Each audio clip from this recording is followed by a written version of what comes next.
तो next transaction बोल रहा है bought goods for cash at the list price of 1 lakh at 10% trade discount and 6% cash discount. ये पिछले वाले ट्रांजेक्शन से थोड़ा सा कह सकते हैं कि आसान है, थोड़ा सा आसान है।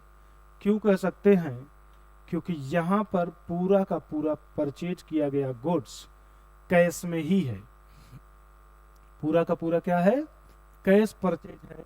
क्वेश्चन होगा कैसे पता? तो पूरे ट्रांजेक्शन में देखिए जो गुड्स परचेज किया गया वो किससे परचेज किया गया वो कहीं बताया नहीं है। और जब कहीं कुछ न बताए कि किससे परचेज किया गया तो हम क्या मानते हैं कि वो कैश परचेज है। तो चलिए एक पॉइंट ऊपर तब तक हम लोगों ने लिख भी लिया समझाते समझाते। क्या? जो कि शुरू से आप देख रहे हैं, पार्ट 1 से देखते चले आ रहे हैं कि गुड्स परचेज हमेशा बिजनेस के लिए एक्सपेंस है। तो गुड्स परचेज के लिए एक वर्ड लिखेंगे परचेज। परचेज एक्सपेंस होता है। एक्सपेंस कौन से अकाउंट में आता है? नॉमिनल। नॉमिनल का रूल क्या कहता है? एक्सपेंस होगा तो डेबिट। मींस परचेज क्या हो जाएगा? डेबिट। क्वेश्चन बनता है कितने रुपए से डेबिट होगा? तो ध्यान रखिएगा, जो भी लिस्ट प्राइस है, जो भी लिस्ट प्राइस है उस लिस्ट प्राइस में से सबसे पहले ट्रेड डिस्काउंट को लेस कर दीजिए। ट्रेड डिस्काउंट को लेस करने के बाद की जो वैल्यू होगी उसी वैल्यू से ही आप परचेज को डेबिट करेंगे। तो ट्रेड डिस्काउंट अगर हम माइनस कर दें तो ट्रेड डिस्काउंट कई परसेंट बोला है? तो 10% ट्रेड डिस्काउंट। तो 10% निकाल देंगे तो 10 लाख, 1 लाख का 10% निकालेंगे तो 10,000। तो बचा कितना? 90,000। यही आपका परचेज है। तो परचेज आपका डेबिट कितने रुपए से होगा? तो आंसर होगा 90,000 से। अब आपने जब परचेज किया 90,000 का, उसी टाइम फुल पेमेंट भी कर दिए हैं क्योंकि ये ट्रांजेक्शन क्रेडिट में है ही नहीं।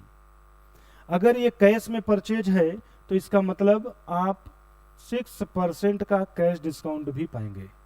मतलब 90,000 में आपने परचेज किया तो आप पेमेंट भी 90,000 का ही करेंगे। बट जब आप 90,000 का पेमेंट करने लगेंगे तो वो पर्सन उसी 90,000 पे ही आपको 6% का कैश डिस्काउंट भी दे देगा। तो हम कैश डिस्काउंट की बात अगर करें कि कौन सी वैल्यू पे निकालेंगे तो आंसर होगा जो आप पे कर रहे हैं। तो कैश डिस्काउंट हम निकालेंगे 90,000 पे क्योंकि यहां फुल पेमेंट परचेज के टाइम किया जा रहा है। तो 90,000 का 6% निकाल देना है। इस तरीके से परसेंटेज निकालते हैं। जिस वैल्यू का निकालना है उस पर परसेंटेज डिवाइड बाई 100। 2 जीरो नीचे से काट दीजिए।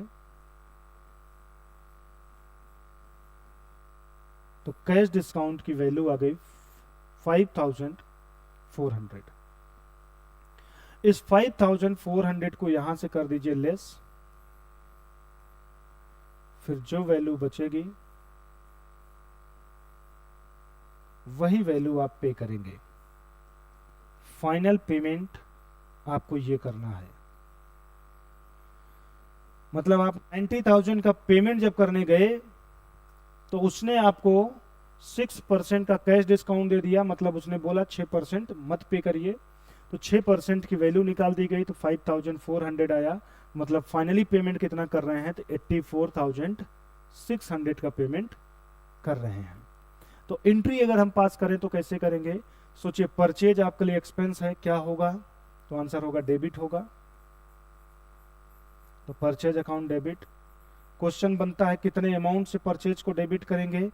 ये दिमाग पे बैठा लीजिएगा। ट्रेड डिस्काउंट को लिस्ट प्राइस से माइनस करिए।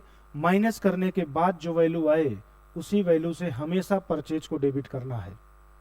परचेज को डेबिट किस वैल्यू से करना है इसके लिए बिल्कुल कंफ्यूज नहीं होना है।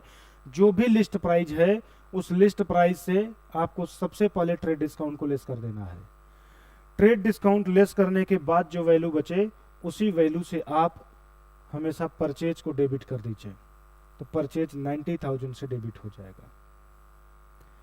जब आप परचेज करेंगे तो जिस भी पर्सन से परचेज किए उसको आपने पेमेंट किया तो कैश आपके यहां आएगा नहीं बल्कि जाएगा।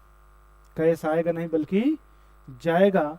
तो कैश क्रेडिट किया जाएगा, बट 84,600 से किया जाएगा।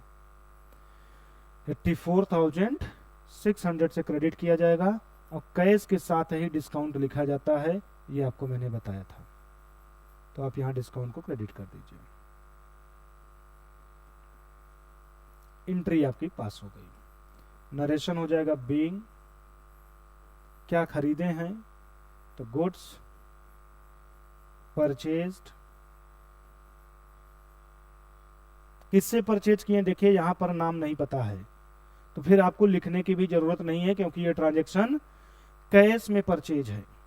तो एंट्री होगा being goods purchased at 10% trade discount and 6% cash discount. तो इस तरीके से आपकी ये एंट्री हो जाएगी। तो कैसे ट्रांजैक्शन को जर्नल में पास करना है वो आपको समझा दिया गया, नोट कर लीजिए, एंट्री फिर पास कर लीजिए। ये जो इधर वर्किंग समझाया जा रहा है ना, ये वर्किंग ही इंपॉर्टेंट है। ट्रेड डिस्काउंट कैश डिस्काउंट के केस में वर्किंग अगर आप बनाना सीख गए तो एंट्री इजीली पास कर ले जाएंगे। ये वर्किंग अगर आप नहीं बना पा रहे हैं तभी आपको प्रॉब्लम होगा, क्योंकि डेबिट कौन होगा क्रेडिट कौन होगा ये तो आपने बहुत पढ़ा है, कर ले जाएंगे, बट अमाउंट कितना लिखा जाएगा ये समझने में प्रॉब्लम होती है, तो वो आपको यहां से सीख जाएंगे। तो इसको भी नोट कर लीजिए।